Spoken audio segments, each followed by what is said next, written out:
Hola, buenas tardes. Mi nombre es Verónica. Esta actividad la vamos a llevar a cabo con mi compañero Agustín Muñoz.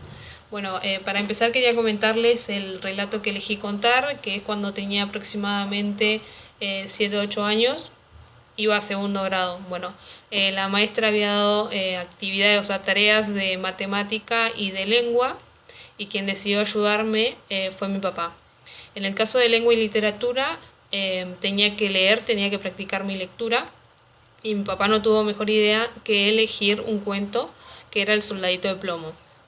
Creo que más allá de que lo eligió porque me gustaba muchísimo, era para que yo me interesara en las tareas, eh, decir, por así decirlo, tener ganas de hacerla y eh, hacerlo con un cuento que a mí me gustara, que me dé emoción, que me den ganas de leerlo y poder leerlo yo misma, ¿no? Otra manera de ayudarme con respecto a mi lectura fue separando en sílabas, con una lapicera separando en sílabas las palabras. Bueno, en cuanto a matemática, mis tareas eran de suma y resta, y podríamos realizarla de diferente manera, con diferentes objetos, como haciendo dibujitos, palitos, o con porotos, o maíz. Bueno, en este caso mi papá optó por el maíz pisingallo, y antes de comenzar las tareas me proponía algo, que era de que si yo hacía bien la tarea, me iba a hacer pochoclos. Y creo que era para incentivarme y yo tener ganas de hacerla, o sea, poner todo de mí para poder realizarlas, ¿no?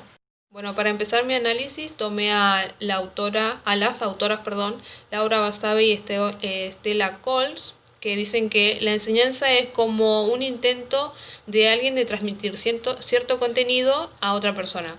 En este ejemplo, en este relato que yo les presenté, es mi papá tratándome de enseñar a leer, a sumar y a restar.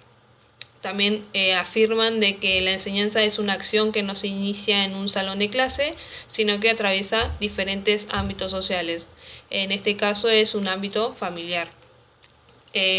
Algo también demasiado importante que saqué del video de José Antonio Fernández Bravo es sobre lo de ser un buen maestro, que dice que es el que permite a sus alumnos que crean en sí mismos y que buscan para el aprendizaje caminos más bellos y sencillos.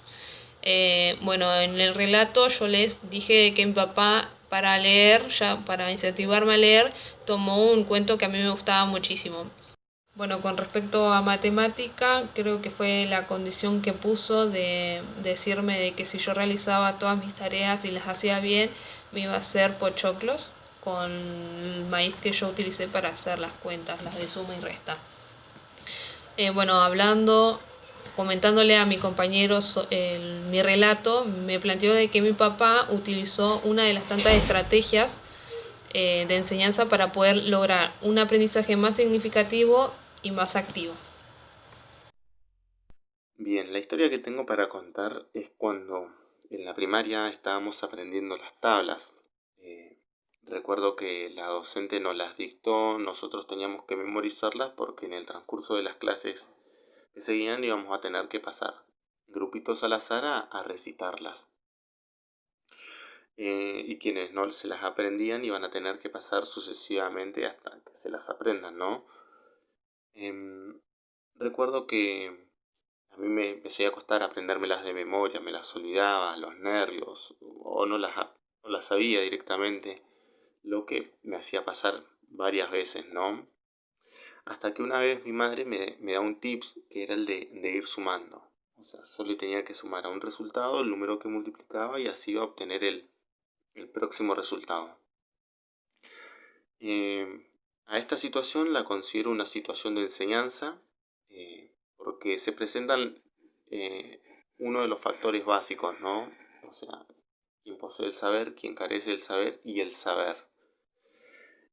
También porque esta situación se da en la escuela, ¿no? En un ámbito de enseñanza, en una enseñanza colectiva, en donde somos o éramos varios los que teníamos que aprender, ¿no? Y también considero, lo relaciono con lo que plantean las autoras Laura Basabe y Estela Coles, que es la situación de enseñanza y aprendizaje, ¿no? ellas lo plantean como que la enseñanza es una realidad y la adquisición del saber es una posibilidad. Muchas veces se toma la enseñanza y el aprendizaje como algo que va de la mano, que va enlazado, por así decirlo, ¿no? Pero muchas veces se presenta la situación en la que el estudiante o los estudiantes no adquieren el saber o no adquieren el saber de la manera que el docente lo pretende. Esto se da porque no siempre que hay enseñanza hay aprendizaje. El aprendizaje se puede adquirir a partir de diferentes medios, a partir de diferentes formas. Esto se relaciona con las estrategias, ¿no? Las estrategias o las metodologías que muchos docentes o que los docentes plantean para que los estudiantes adquieran el saber, ¿no? El, a lo que denominamos saber, podemos caracterizarlo como aquellos conocimientos, aquellas estrategias o aquellos valores que están aceptados socialmente por la sociedad, ¿no? Culturalmente son aceptados como los que las personas tienen que tener como básico para poder desenvolverse en la vida, para poder ser utilizados en diferentes situaciones que se les va presentando. Hoy en día el aprendizaje, la enseñanza, perdón, el